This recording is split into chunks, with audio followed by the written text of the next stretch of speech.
100 বছরেরও পুরনো রাধাকৃষ্ণের দোল পুজো উৎসব বলে কথা। আর সেই পুজো একটু রাজকীয় ব্যবস্থা না হলে কি হয়, তাই না বলো?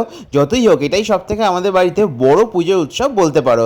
তাই একদিকে কিন্তু বিভিন্ন রকমের ফল এবং তার সাথে মিষ্টান্ন আর সিন্নি তো ছিলই, আর অপরদিকে কিন্তু অন্নভোগেরও ব্যবস্থা ছিল। বেলার খাবার দাবারের মেনু হচ্ছে, এখানে আছে সাদা ভাত, ঠিক আছে, তার সাথে এখানে আছে মুগের ডাল, সবজি দিয়ে মুগের ডাল, এই যে একদম ঘন করে করা হয়েছে। তার সাথে এখানে আছে আলু ভাজা, এখানে আছে ব্যাট পাঁপড় ভাজা।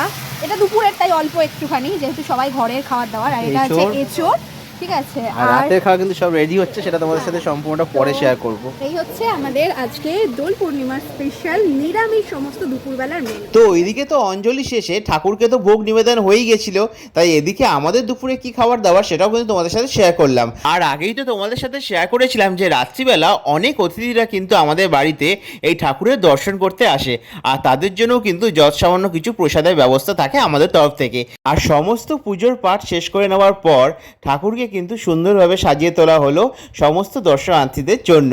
আর সামনেই আলপনা দেখছো, এটা কিন্তু তোমাদের বৌদি দিয়েছে। তার হাতের এই কাজগুলো কিন্তু জাস্ট অসাধারণ। তাহলে আর দেরি না করে সন্ধ্যের জন্য কিন্তু চলো আমরা রেডি হয়ে নিই। আমাদের গেট রেডির ভিডিও তোমাদের সাথে অবশ্যই শেয়ার করব। সেই সমস্ত কিছু দেখতে হলে সাবস্ক্রাইব ফর মোর।